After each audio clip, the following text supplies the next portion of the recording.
Hello, customer experience. Tom speaking. How can I help? Hi, Tom. This is Emily. I'm just calling because I'm not really satisfied with the service that I've received from Restored Biochar. Oh no, I'm so sorry to hear that. Let me put you on hold for 1 second. Thank you. And come back to you. 3 weeks later. Oh yeah, sorry, can't help you. Tom, I haven't eaten. I haven't tried anything. I've just been waiting on the end of the phone. Are you there? No, sorry, bye. That is a good example of bad customer experience. Is that the worst you've had? I have never waited on the phone for 3 weeks before. That would be obscene. I do sort of appreciate the commitment, though, to coming back after 3 weeks. Yeah, no. But I didn't expect that from the customer service line. At least getting a response. Maybe not an answer, but at least a response. That's the thing. Is I key. do think I'd rather hear no than not hear anything at all.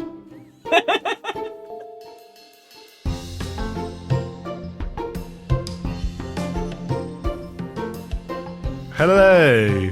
Hello, welcome to the Carbon Removal Show. Welcome back. This is Tom Praviti. And this is Emily Spuddle. This is our final episode in our CDR Buying mini-series Deep Dive 3-parter.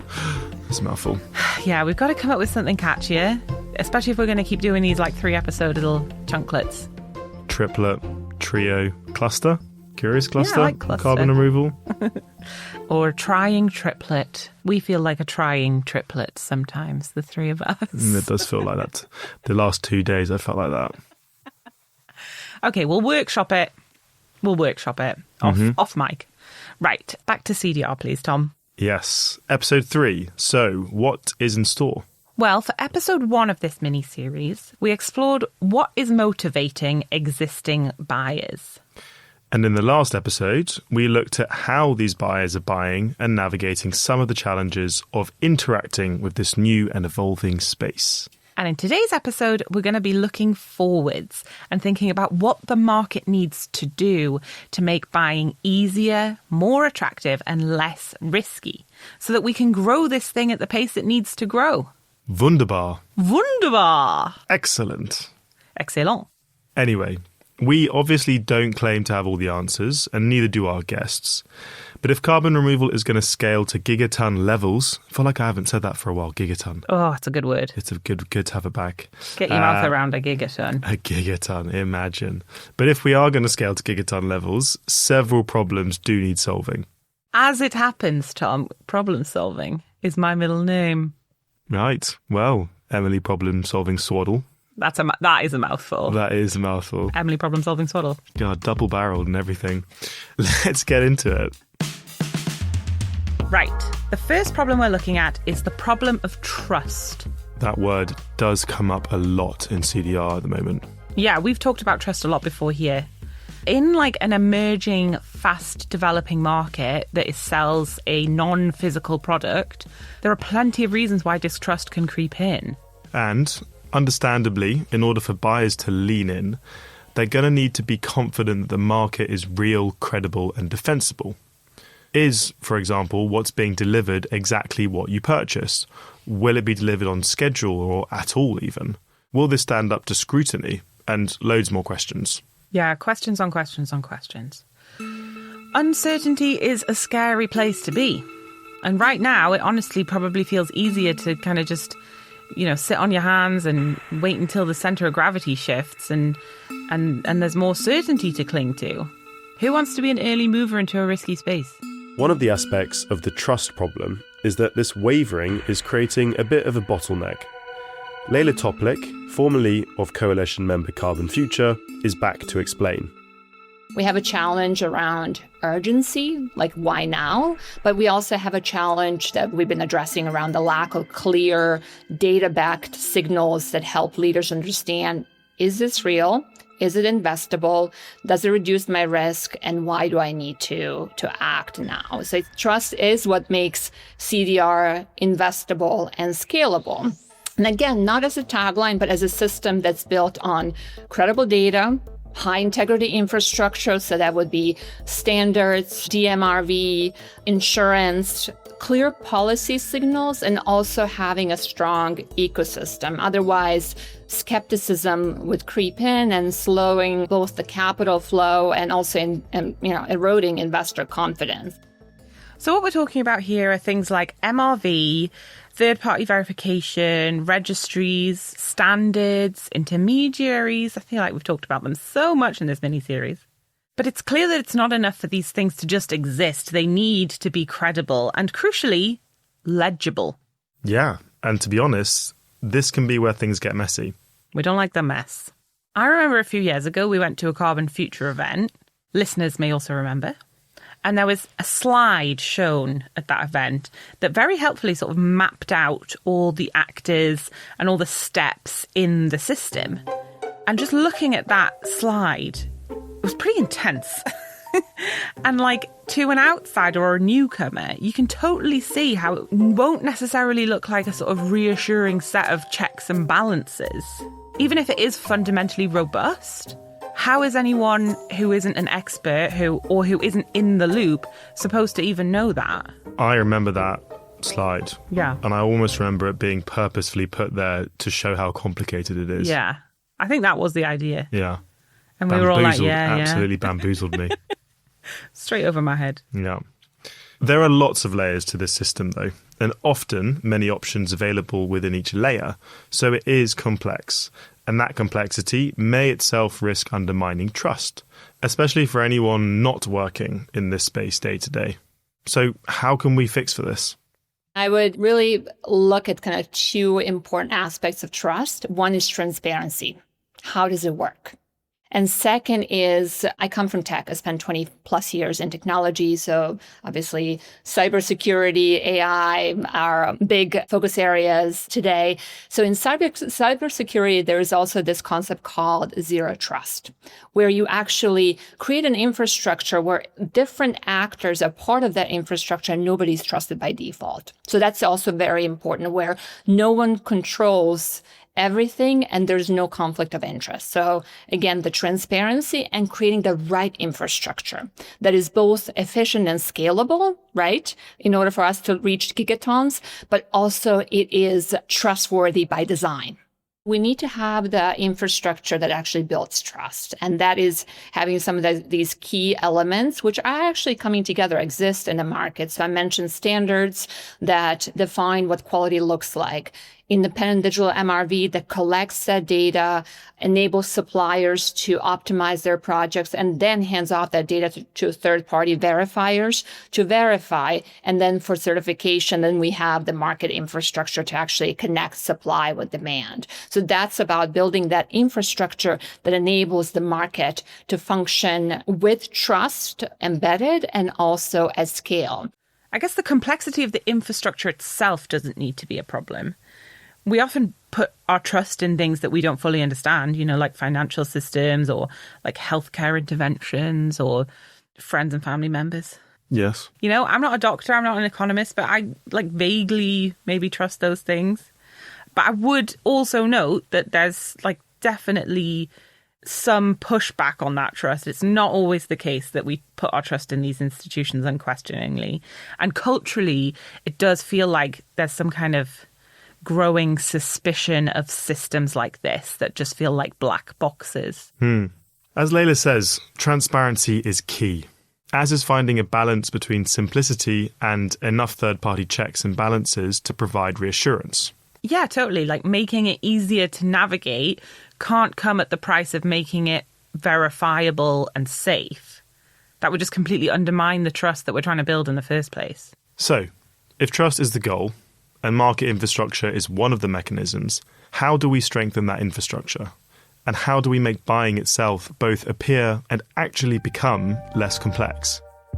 Another big challenge to keep in mind here is that this very infrastructure is actually still being built. And it's tricky to dive headfirst into a market where the guardrails aren't always clear. It's kind of like jumping into the deep end when they're still filling up the pool, Doesn't feel like the best idea. No, terrible idea. And one thing that several people we spoke to highlighted was a lack of standardization as a cause for hesitation. Yeah, we mentioned in the last episode that there isn't really a dominant model for buying yet. And that's also true of the supply side. Again, this isn't necessarily a problem per se. We're still in many ways in the experimentation stage in parts of this market. And a lack of standardization can be a positive in terms of driving innovation and problem solving and avoiding complacency. But it does mean that buyers can struggle to evaluate projects or to defend purchases internally. So, what hope is there for more simplicity here? Here's B. Huier from coalition member Patch, who we heard from briefly last episode. I think capital C compliance is the standard, right? And in the interim of that, if we hold on to hope that we will have the political will and alignment to get to that point in the future, I think that it will continue to be sort of a slower paced movement towards convergence. And we've seen this on a couple fronts. The first is around integrity, market consensus. So with ICVCM's core carbon principles, I think we're increasingly seeing convergence towards that as a market signal, whether you're a newer entrant in the market or even maybe more of a market expert that is comparing your own specifications and procurement criteria and integrity standards to the CCP label. And then we also see VCMI sort of endorsing that, beginning Jan 1, 2027, you want all CCP labeled credits in a VCMI portfolio, similar to like leveraging the CORSIA standard as a convergence of, we know there's a lot of these different markers of integrity. So how can we provide a market clearing signal to buyers? Now, the complication there is at the project level, we still need to really interrogate and diligence per every buyer. So back to this point that everybody has a different risk appetite, a different delivery and timeline need, especially if you have a climate claim or depending on the fiscal year and the budgeting cycle of a corporation. And so it's very necessary, but still insufficient. And so that's just one example in the integrity lens that we are seeing that convergence. We are seeing, I would say, more acceptance that that is what will hopefully bring buyers in. And in the interim, how do you still facilitate action given all the different signals that you can see as a buyer? Given this market is still evolving, intermediaries like Patch and Carbon Future really have a crucial role to play in not just maintaining that infrastructure, but helping guide buyers through it, as we mentioned in the last episode. Honestly, I think the onus is on the market to provide reassurance. It's not like the buyers or like potential buyers are being unreasonably indecisive or jittery. You know what I mean? This is the role of the CDR marketplace to make sure that it is accessible and welcoming to newcomers, which of course includes providing the reasons for confidence. Am I right? I would agree. Yeah, I'd agree. And currently one of the big buyer concerns, very legitimately, is the financial risk. What we do is we insure the financer because it's what we've seen is the maximum likelihood of the capital getting into the project. Here's Ibrahim Sawa from carbon insurer RTO, who we also heard from last time. RTO is working to mitigate this risk. What we don't want is developers taking on insurance. They then go to the buyer and the buyer goes, well, we don't care. We actually are worried about this other thing that you didn't know about. And you know what I mean? Like no one needs to give a developer additional costs. So what we would do is a developer would come to us very early. And traditionally, people would say to them, you're just too early to talk about insurance. You need to go away and come back in 2 years. That doesn't grow a market, right? It doesn't really help. So what we do is come to us at feasibility and then we'll run the project through our risk model completely free. We don't charge developers anything. If they pass our risk assessment, then we give them a letter of insurability to say this project's insurable. You can take that to buyers and banks and then help de-risk it. And it gives the developer that extra leg up so that the person on the other side of the table is like, oh, okay, this developer has another thing taken care of that I don't have to worry about now. And I think the other side of that is if there's anything that flags as making the project uninsurable, we tell the developer. Again, we don't charge anything. We just give them a one-page summary to say, here are the risks. This is what we flag. And it's not just important for insurance because, insurance is just a caveat or something to think about on the way to investment. That's how we think about it. To me, it makes a lot of sense that RTO focuses on insuring the financier as opposed to having the project bear the cost. Take mortgages, for example. When a bank lends to a home buyer with a deposit, it often buys mortgage insurance or uses a guarantee scheme. The bank or financier pays for or arranges this cover because it is their credit risk on the mortgage that's being protected. A homeowner is unlikely to buy insurance on that mortgage itself because it's then protecting the bank's money, not the homeowner's situation. And the homeowner is already paying for that risk through the interest rate. If anything, the homeowner will take out insurance on the property itself. So, if your house burns down or is flooded and you lose the house, insurance pays you, not the bank. I hope nobody's house burns down or is flooded. Well, in these climate times. I know. Just like putting that out after you just mentioned it, put it out into the universe. I wanted to counteract that a little bit with here's hoping that doesn't happen. Ibrahim also notes that the value added here isn't just that there's a payout if something goes wrong, as you mentioned, Tom. Having insurance in place can really change the conversation that goes on inside of an organisation. And RTO also provides ongoing monitoring against risks in real time.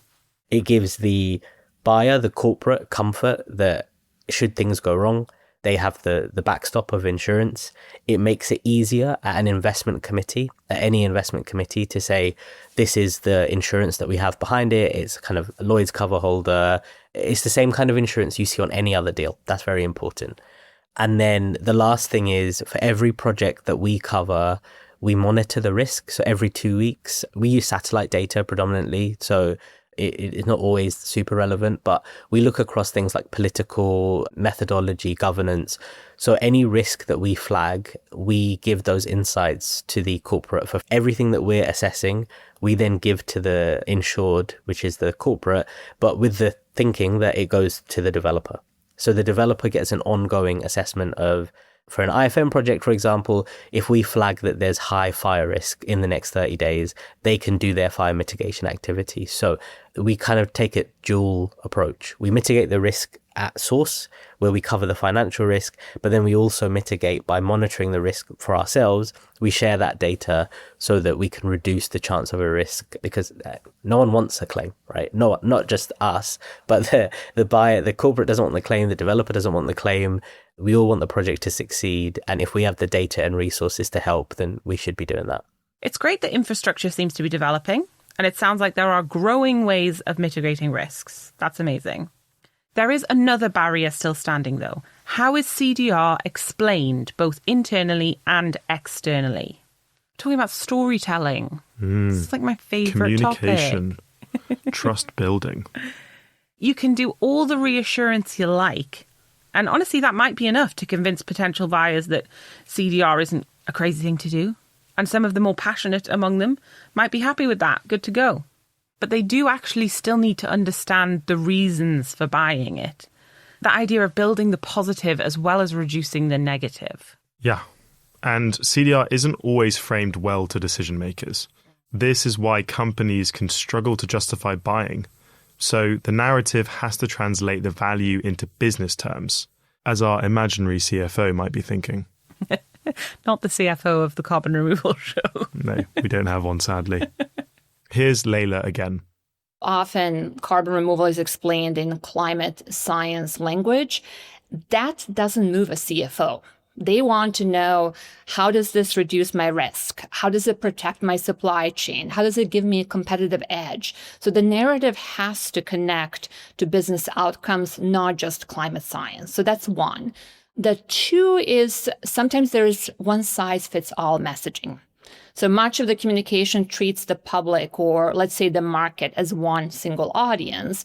Well, in reality, each stakeholder, even within what we're calling the buyer group, we have different industries, we have different roles. So each stakeholder really needs a tailored case built around their pain points and their needs. We actually heard Layla make this point back on our public perceptions deep dive that we did last year. Some of my favourite episodes. If you haven't listened yet, highly recommend. But I definitely think it's worth remaking this point in this context. If the story is stuck in abstract, climatey language, it can feel like a discretionary spend.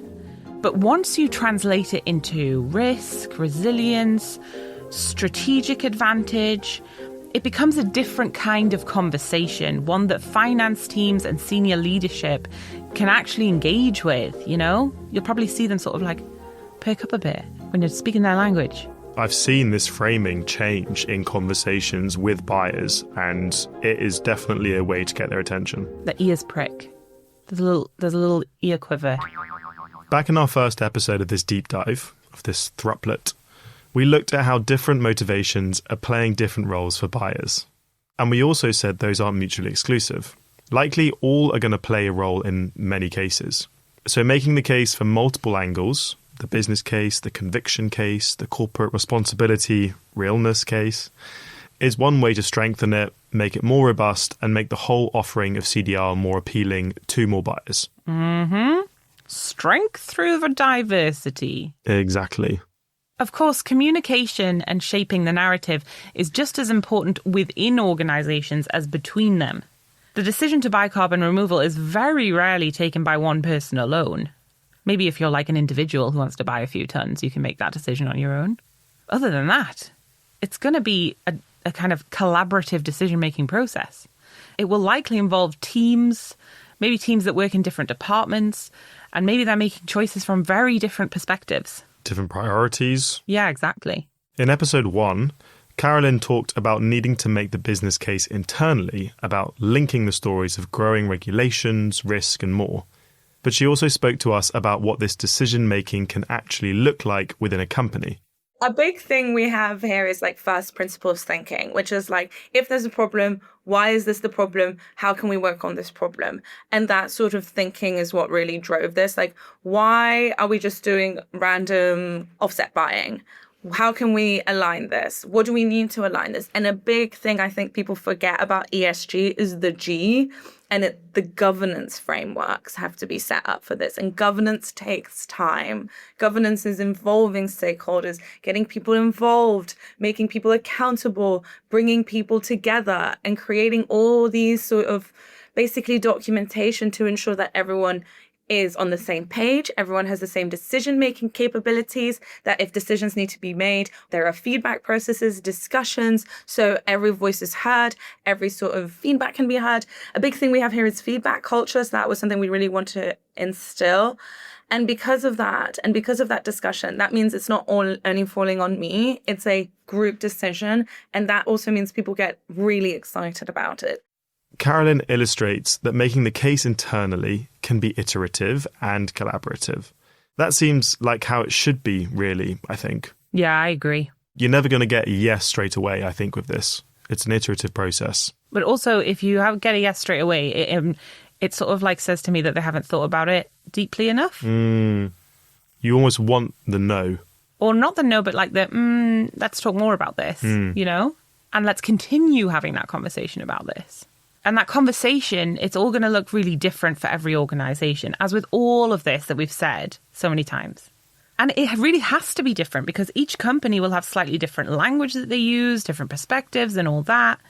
And if you can't explain why this matters in the language that your organisation uses to make decisions, then you're going to struggle to buy it all. The challenges facing the buying market can't only be solved by improving the situation for buyers themselves. We need to think bigger here. And we also need to ensure adequate supply, which also means supporting those producing the CDR. Ironically, given we desperately need more buyers, we are actually facing a supply shortage, with many buyers already waiting years into the future to see their purchase tons fulfilled. Even if demand increases, this supply could remain limited if new and existing projects aren't adequately supported, and new projects can take years to build. We just need more of everything, really. We really do. More podcasts. More projects. No podcasts. Here's Adam from TerraSet, who's already told us in this series how this fact fuels their buying philosophy.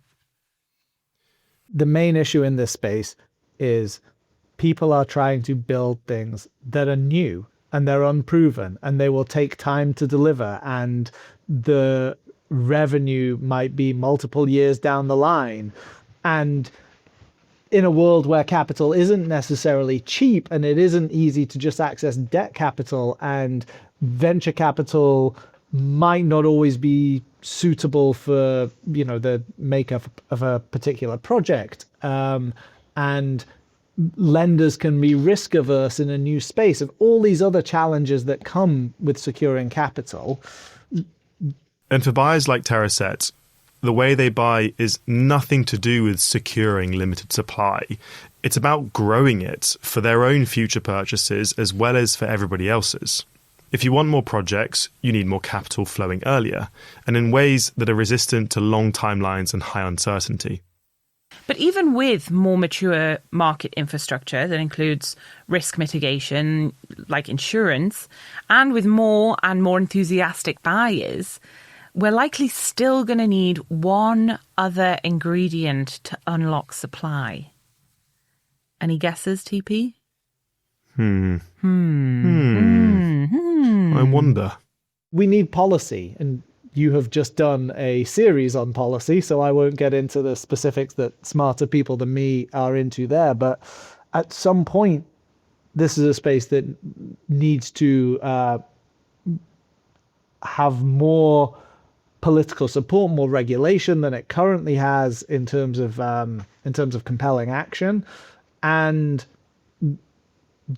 we aren't able to control those things necessarily as individuals, but we can still play a role in the space and do some things to move it forward while that hopefully keeps moving forward. It's policy! Of course. Of course it's policy. Policy. How could we forget about policy? Our good old friend policy, that external factor that affects everything here. As Adam says, it's a big challenge. While the promise of CDR for compliance is often mentioned as a reason to buy, uncertainty about potential future policy developments and what these will entail can also be a blocker for buyers. Yeah, totally. Many companies suspect that carbon removal will become necessary for net zero, but they're still lacking strong regulatory signals. There's a lot of questions that remain. Will the credits that we buy today have any value under future regulation? Will the country in which a CDR project is located have an impact on how credits it issues can be used? And what about anti-greenwashing legislation? So many questions and so many more to come, I think. We won't go into them all now because we already made 3 episodes about policy this season. We did. Go back and check them out if you haven't listened already, or if you're interested in diving into this. Of course, a lot of existing buyers are buying in spite of the lack of policy sticks out there to encourage them.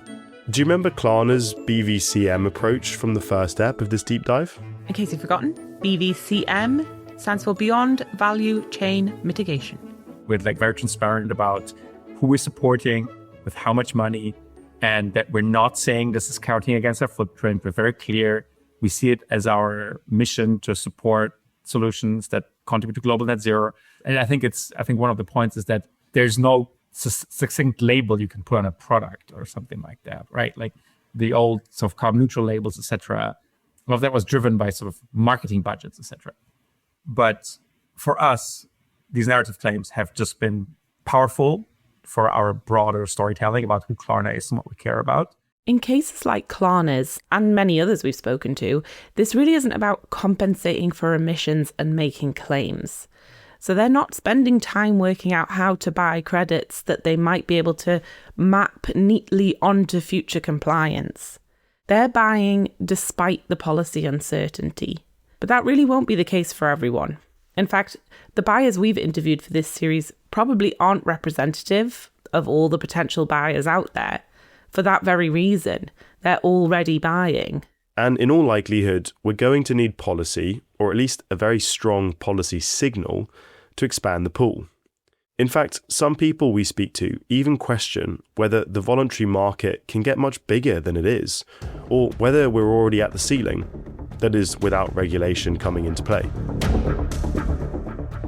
Speaking of the buyer pool, Tom, this is where we have to break the fourth wall a bit, because as our listeners may know, there's been some big buying news in the CDR world recently, and it's broken while we've been producing and releasing this series.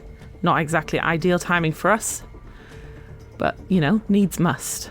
Yes, the big pause, or the Microsoft freeze. And we thought we'd hop back onto the mics here because we know there have been some jitters. Who better to unpack this than the CDR FYI co-founder, Tank Chen? A few weeks ago, there was an article by the Heat Map News that came out and essentially said that, according to their sources, that Microsoft is pausing their purchases, which then caused it quite a big stir in the ecosystem. First of all, Microsoft being a large buyer in the ecosystem, some would say 90%, which is accurate if you're looking at only 2025. More accurately, they are around almost 80%, which is, not to say that it's a big difference. It's a 10% difference, but it's a big difference in total tonnage. If you look at their portfolio, a lot of their portfolio is actually in BECCS. And these bioenergy with carbon capture and storage projects are large in size. They're large infrastructures. And so it's really nice for that industry to have the support from a credible buyer like Microsoft, right? Microsoft is being the dominant purchaser. Their news of them pausing caused quite a lot of concerns in the industry for sure. For those of you not chronically online, let me tell you, LinkedIn has been ablaze with discussion on all of this the last few weeks. Still feels like it is kind of ablaze with this. I'm not reading much else right now. To be honest, from everything I'm seeing, it feels like there's quite a lot of alarmism going on, alongside some more measured takes, obviously. Chatting with Tank really underlined for me that what we're seeing with Microsoft was always atypical. Even when we've talked on this show about tons purchased, we've tended to bracket what is and what isn't Microsoft. So according to our CDR FYI data, Microsoft started purchasing small volumes of, really across different methods, from biochar to biomass sinking in late 2022, but their significant volume came in 2023, where altogether they purchased about 3 million credits in 2023 and then 5 million credits in 2024. Between the second quarter of 2024 till the end of the first quarter of 2025, Microsoft did not purchase any tons of CDR for about 3 quarters. And then all of a sudden in Q2 2025, Microsoft came in and announced a bunch of megaton orders. So these are, carbon removal contracts that are worth millions of tons. As we said in one of our reports, that the CDR market doubled overnight. And that's really because of Microsoft's purchase of megaton purchases, which then persisted, in Q3, Q4. These megaton deals kept getting announced. So I think to a certain degree, we thought we started normalizing these purchasing behaviors, right, in 2025, which if you were to tell me personally in 2023 that this would happen, I would probably say no way, because we were looking at the market doing 20,000 tons, 50,000 tons purchases, and that was considered 2 years ago. That was considered mega, like big news. Controversial opinion.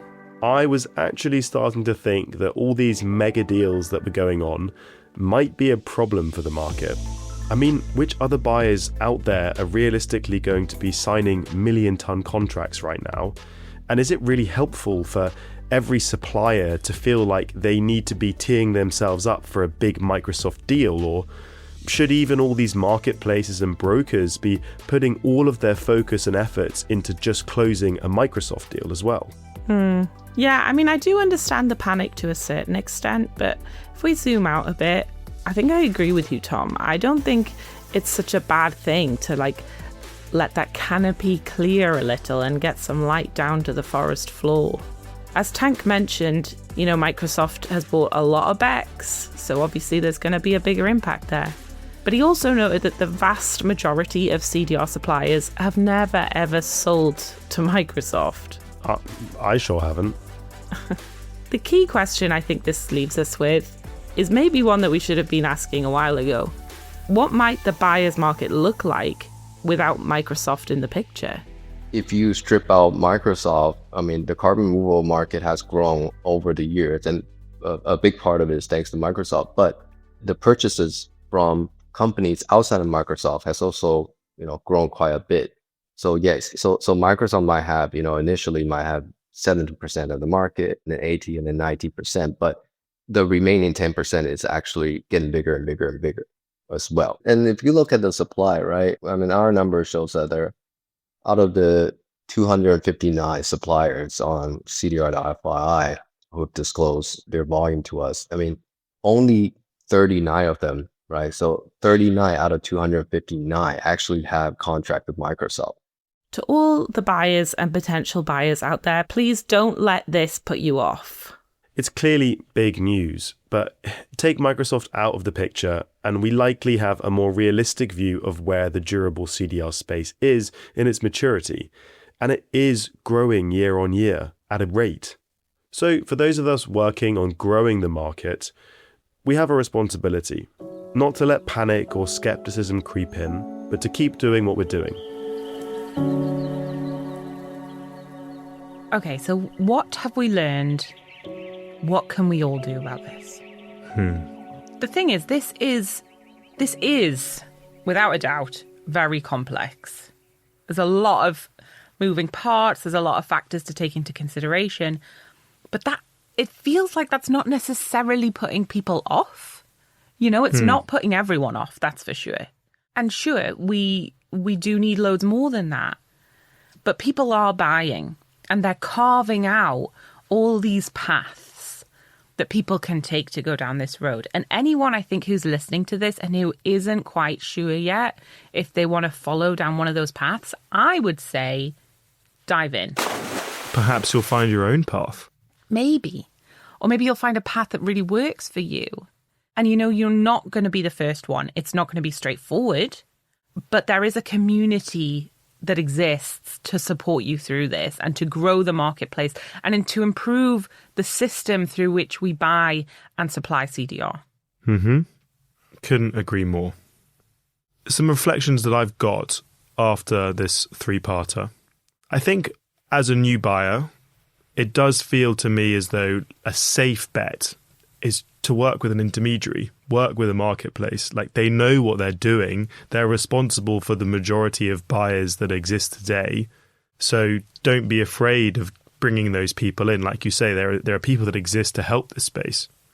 I also actually, reflecting on the insurance side of things, really do strongly believe that in order to grow the market, in order to grow the supply, we need the buyers and the project developers and the intermediaries to work together to influence the banks and the lenders in order to build that supply up. Because ultimately, the lenders and the banks are the ones with the money and the capital that will essentially be spent to build these projects.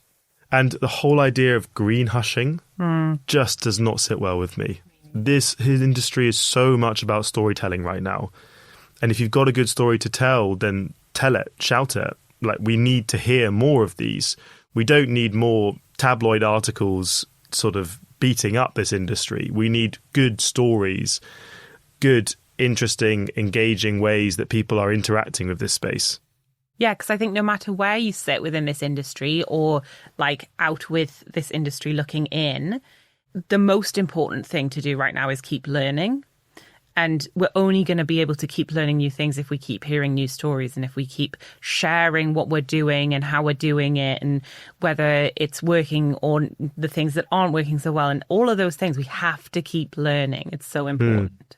I also want to say that, like, we talk a lot about how we're building something new here. We're in these early stages. It's experimental. We're exploring. And that's all kind of feels really exciting and great. And I think I've mentioned before how, like, I really see this as an opportunity to really shift away from current models of commerce or business that are actually really destructive. And I don't think we should let that opportunity fall away from our grasp.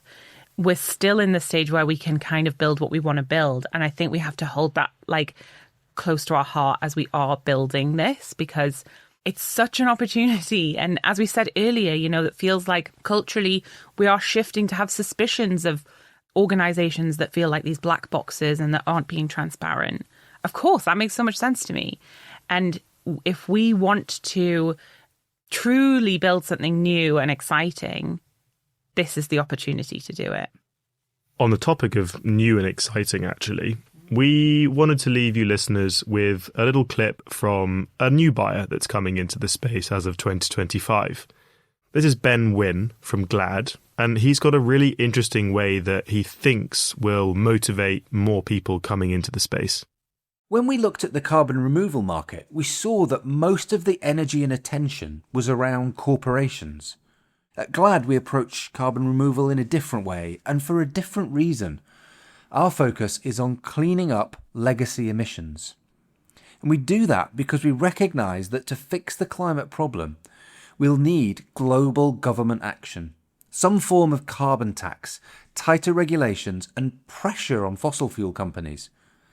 To make that happen, we're going to need the will of the people. More than just the small group of activists and advocates. We need the majority on board. And to do that, we first need people to believe it's possible. Therefore, we're building a community, all focused on the same goal, delivering tangible impact, not just collecting signatures.